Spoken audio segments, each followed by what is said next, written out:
नमस्कार। हाँ जी। मैं डॉक्टर राजेश यादव, अध्यक्ष दल अन्न अनुभाग चौधरी चरण सिंह हरियाणा कृषि विश्वविद्यालय से बोल रहा हूँ। किसान भाइयों, जैसा कि आप जानते हो कि अगले महीने मूंग की बिजाई का समय आने वाला है। खरीफ की मूंग की बिजाई शुरू हो जाएगी। तो किसान भाइयों को मैं मूंग के बारे में कुछ जानकारी देना चाहता हूँ।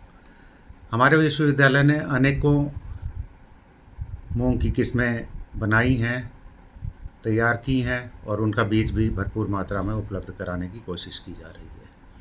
अभी हाल ही के वर्षों में लगभग 12 साल पहले एक किस्म आई थी MH 421, जो कि काफ़ी पॉपुलर रही और किसानों में आज भी पॉपुलर है। यह किस्म सबसे ज़्यादा बोई जाने वाली किस्म रही है भारत में और लगभग 25% एरिया इसने कवर किया है पिछले 5-6 सालों में। इसके बाद सन 2020 में हमारी एक नई किस्म MH 1142 अनुमोदित की गई। यह किस्म खरीफ में पैदावार लेने के लिए भारत के उत्तर पश्चिमी मैदानी क्षेत्रों और उत्तर पूर्वी मैदानी क्षेत्रों, जिसमें कि आप सोचिए पंजाब से लेकर और आसाम तक का एरिया, पूरा जो हमारा इंडो गैंगेटिक प्लेन है, इसको कवर करती है। यह किस्म बड़ी ही अच्छी किस्म है और इस वक्त पिछले 2 साल से यह सबसे ज़्यादा बोई जाने वाली भारत की किस्म है। यह किस्म लगभग पकने में 65 से 70 दिन का समय लेती है और मूंग बीन येलो मोजैक वायरस और लीफ क्रिंकल वायरस, जो 2 मुख्य बीमारियां हैं मूंग की, उनके प्रति ये रोग रोधी है। इसमें बहुत ही कम या ना बराबर ही ये रोग आता है। आजकल जितनी भी किस्में हैं उनमें सबसे अच्छी किस्म बीमारी की यदि हम देखें या पैदावार की देखें तो उनमें यह रही है अब तक की, इसीलिए ये सबसे ज़्यादा बोई जाने वाली किस्म रही है। इसके बाद पिछले ही वर्ष हमारे विश्वविद्यालय ने 2 और नई किस्में तैयार की हैं, MH 1762 और MH 1772। MH 1762 समर स्प्रिंग यानी कि बसंत एवं ग्रीष्मकालीन ऋतु के लिए अनुमोदित की गई है और यह किस्म भारत के उत्तर पश्चिमी मैदानी क्षेत्रों में बोने के लिए तैयार की गई है।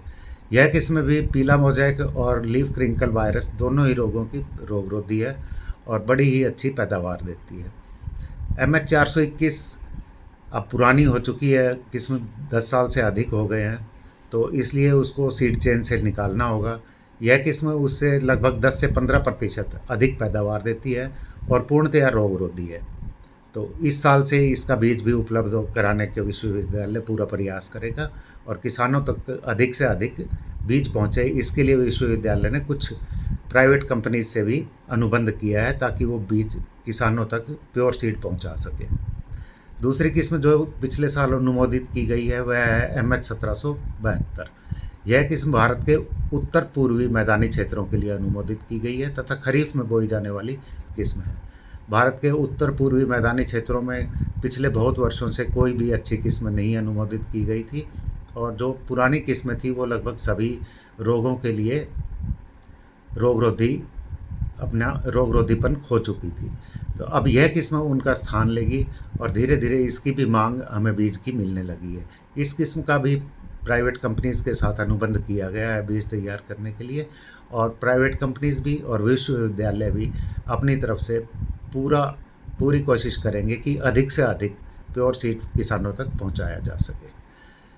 ये जो भी किस्में मैंने बताई हैं MH 421, MH 1142, MH 1762, ये तीनों किस्में हरियाणा और हरियाणा के आसपास जैसे पंजाब, दिल्ली, पश्चिमी उत्तर प्रदेश, उत्तराखंड, जम्मू कश्मीर के मैदानी इलाके एवं राजस्थान, इनके में बोने के लिए सबसे अच्छी किस्में हैं। अब खरीफ आने वाला है तो खरीफ के लिए मैं किसानों से यह गुजारिश करूँगा कि वो जून के अंत से पहले कोई भी फसल मूंग की बिजाई की ना करें। अब पिछले कुछ दिनों में कई क्षेत्रों में बरसात हो चुकी है और किसान मुझसे लगातार पूछे जा रहे हैं कि क्या हम मूंग की बिजाई कर दें, तो मैं उन्हें मना करूंगा कि अभी वो मूंग की बिजाई ना करें।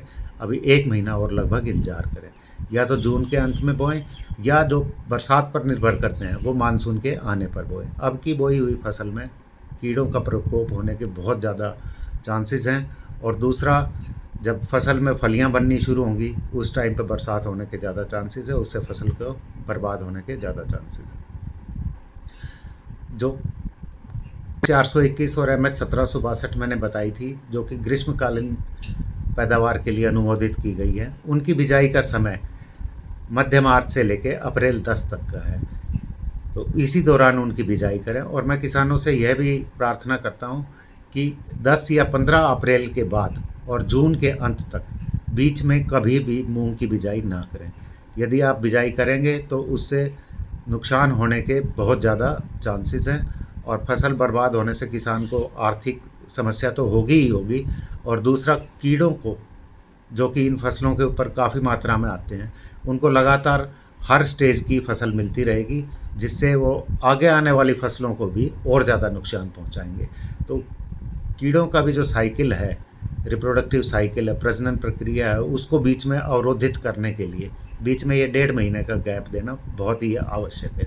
इसलिए कि किसानों से मेरा फिर से एक बार अनुरोध है कि वो 10 अप्रैल या ज़्यादा से ज़्यादा 15 अप्रैल के बाद जून के अंत तक इस 1.5 महीने में मूंग की बिजाई ना करें, और इससे आप अपने नुकसान को भी बचाएं और आगे होने वाले दूसरी फसलों के नुकसान को भी बचाएं।